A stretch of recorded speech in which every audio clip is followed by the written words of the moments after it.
I've said it before, and I'm sure I'll say it again, that the use of electronics has crept up on our children like a virus far worse than coronavirus. Not exaggerating. At worst, estimates are that COVID-19 will kill, maybe in total in the United States, 60,000 people, possibly. Those are the latest, very complicated estimates using computers, which is almost exactly the same number killed by the yearly flu season last year, for example. But the effects of electronics will continue. When the flu goes away, when we get coronavirus under control, it will continue addicting and altering brain shape and function in our children for generations to come, as they use social media, porn, video games, advertisements, and unending apps that just keep coming like a wave. Parents who ignore this are as short-sighted as people who are presently in the middle of the pandemic having community barbecue parties. We have to be on top of what is happening with our children and phones and other devices. If you're interested in not raising children who are addicted and brain damaged, again, not exaggerating, you have to limit their use of electronics. You have to be on top of it. You have to know what's happening. You have to maintain absolute transparency with their electronics and all their activities so that you know every keystroke they make on their phones, should you choose to look, and know everything that's going on in the privacy of their rooms. Or you are handing your parenting responsibilities over to unknown agents of destruction who are interested only in captivating your kids and selling them ideas, products, loyalty, and more. If they violate your restrictions and conditions, you have to be prepared to impose consequences for misuse of the electronics. And occasionally, actually almost predictably, you will get pushback from them, resistance.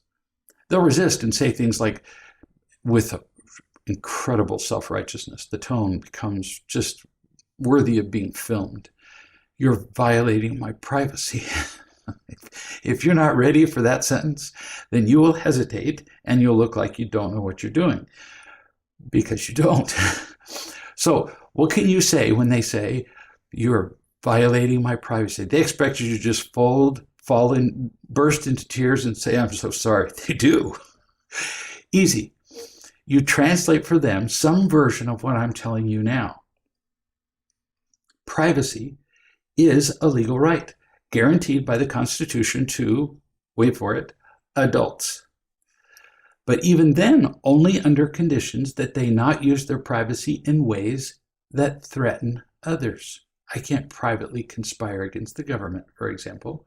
Privacy is not a right for a child living in your home. That child falls under the protection of and the authority of the parent. That would be you. The world is an absolute festival of information being poured into your child's head. You have no idea what they're learning, with words or by examples or images or attitudes and more. Essentially, secret spies, people you know nothing about, are raising your children. They're telling them how to live in ways you do not know. And that is not all right.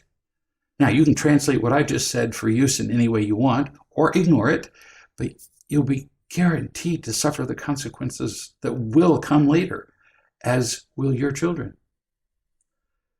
Being confined in recent weeks, I've watched a few television programs that I had not seen before.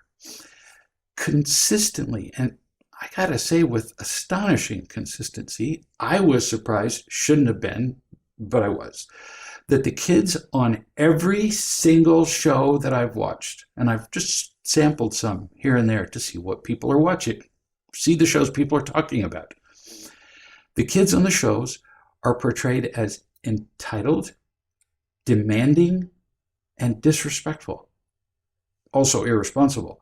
The parents were portrayed as clueless, stupid, disconnected, and with a status no more important or valued than peers with their kids. And they were shown as negotiating rules, constantly backing down, negotiating consequences with their kids instead of loving and teaching them, and occasionally requiring compliance with some rules and just simply applying consequences. It was horrifying to see. And it has to be an indication of how the direction the world is going. These people who write these things are in the world, they're part of the world, and they portray people as they are, which is what attracts people to the shows. We must have access to every account, every social media app, every keystroke. We need to regularly check. If we don't, we're headed toward a place where we'll discover that we have been replaced as parents by total strangers. No kidding. If that hasn't happened already. New subject. A mother wrote to me. She said, my younger daughter came to me and complained about her older sister. I'm just going to call him younger and older daughter because the names get confusing. Younger daughter had told older daughter just a few days before that she didn't like it when older daughter played pranks and scared her, jumping out of the closet, that kind of thing. And younger daughter reported to me today, this is mom talking, that older daughter had done it again. So I talked to older daughter, who immediately admitted that she had made a mistake. She was wrong. Now, to everybody, this is a miracle of the highest order. You couldn't know because you don't know this family, but I do. And I happen to know that just hours before this incident with the younger daughter, the older daughter had spent time with a real love parenting coach. And during that conversation, she had felt very loved, seen, understood, more, in her words, than she ever had in her life. Now, although she felt loved, older daughter still made a foolish and rash choice in scaring her sister. But when confronted about it, she immediately admitted it. No excuses. Up until that moment, no kidding, older daughter had a long, consistent history of being confronted with a mistake and then responding with, denial, arguing, accusing other people, changing the subject, which we talked about, I think, the last time, making excuses, justifying, and probably howling at the moon. But she would not admit to being wrong, ever. But here, very shortly after she felt powerfully loved by somebody, she felt, by her own account, her own words, no need to protect herself. So she just told the truth. Miracle. And that's the miracle of unconditional love. In the words of the older daughter, the love of my coach shot straight into my heart. I felt free, happy, and safe. End quote. In that condition, she had no need to protect herself from her mother when her mother said, I understand that you did it again. Which she would have done. She would have protected herself if she had not felt loved every time she would have. She always had. Mom says, older daughter admitted that she had played a prank and she knew better. I asked if it crossed her mind that her younger sister might not like it before she did it. And right here, I feel myself paying attention and remembering what you have said on these Facebook Lives about not beating kids up when we catch them doing something wrong. Very smart on your part, Mom. Mom has a tendency to be extra harsh when the older daughter doesn't listen. But of course, that only scares the older daughter and leads to more defending. Mom continues now and says that older daughter responded by saying, yeah, I thought about it maybe a second before I did it. Then she turned, the older daughter, to the younger daughter without being prompted to do it and said, you already told me you don't like it when I scare you, so I was wrong. We were pretty sure she would never speak those words till she was dead. I was wrong, and I'm not going to do that anymore. Wow. Instant humility, truth-telling, and cooperation, which had never happened before. Why? She felt loved. What was the response from the younger daughter? Oh, okay. You want to go outside and throw the ball in the backyard? Do you get how cool this is? It's astonishing. Love wins again. It works. The older daughter felt loved, told the truth. Younger daughter, feeling loved and disarmed by the honesty of her older sister, immediately suggested that they connect by playing together. Whereas before it would have been an argument, a fight, a lecture, they would have gone to their separate corners. Nightmare. But before any of this could happen, the love of the coach, the truth, the forgiveness, all before any of that could occur, there was a lot of loving and teaching from mom. Consistent, persistent teaching and loving from mom. And mom's getting better and better at it. That is the kind of power all of you can have as parents as you love and teach your children. It just works. New subject.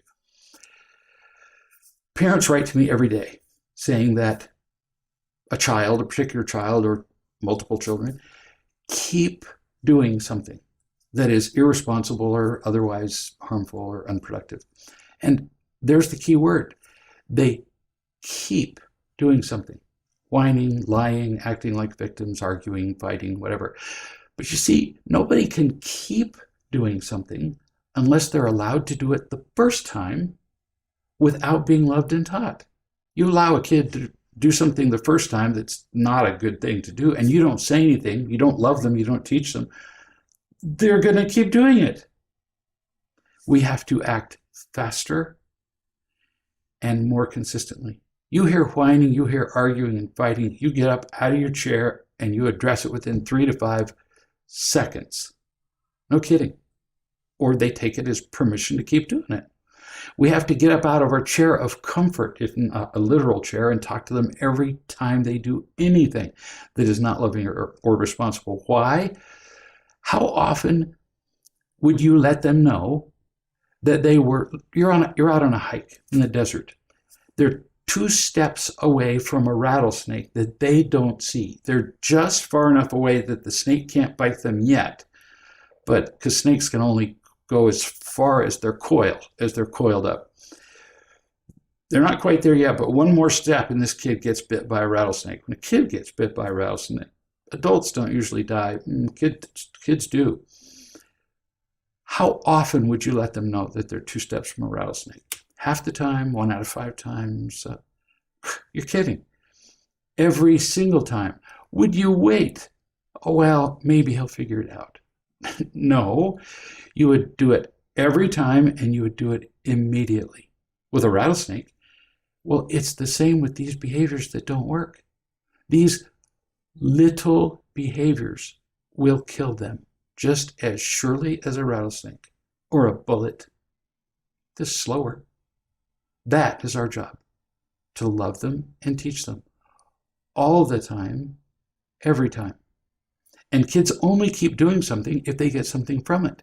If we talk to them about how their behavior is unloving and irresponsible, they will learn better choices and they don't get the immediate imitation hit from their unproductive behavior. Sometimes all we have to do is love them and they'll learn. When my grandchildren come, when they're toddlers, there's a slope that goes down from my driveway out to the path that goes to the creek out back. And the slope of that path is just right, or actually just wrong, for a toddler to fall. I didn't design it for this purpose, but it's perfect. The toddler looks at it and goes, I can do that. So it's not real steep, which would stop them. It's not flat. And they go, I can handle that. And you see them start to walk down the path. And I watch them. And you see their little legs going faster and faster, and their little eyes get wider. And they are throwing their legs out in front of them as fast as they can go. I haven't kept an actual table of statistics, but about half the time they make it. And about the other half of the time, they can't put their legs out fast enough, and down they go. And this is brushed concrete. which is like falling against a sanding wheel, just takes your skin off. And they fall down with their hands, usually don't hit their face, and it just takes the skin off their palms. I don't stop them. I let them learn. Now, I'm not happy about it. It's like I'm sitting there sadistically going, I made that path to make toddlers fall down. And then they fall down, they look over at me, and I go, does it hurt? Do you need any help? No concern on my part. Do you know they never cry? If I'm not upset, they never cry. And if their parents aren't around, or if their parents are around and are not upset, they don't cry. But they don't ever do it again. It's way more effective to just simply allow them to experience the consequence of their decision, other than let's go play ball on the interstate and be killed by a car. But little consequences like that, much more effective than constantly saying, be careful. So kids fall down when running down a slope's too steep, but they don't keep doing it, which is the subject of this little segment, because it hurts to fall. They don't keep doing it. I've never seen a toddler repeat that act. I let them fall so they won't keep doing it. That's the point. That's the point of loving, teaching, consequences, all of it, so that they can see that it's not a wise choice. In some cases, with consequences, feel that it's not a wise choice. If they got a lollipop each time they did it and everybody cried with them, I've seen children intentionally hurt themselves so that they can get attention.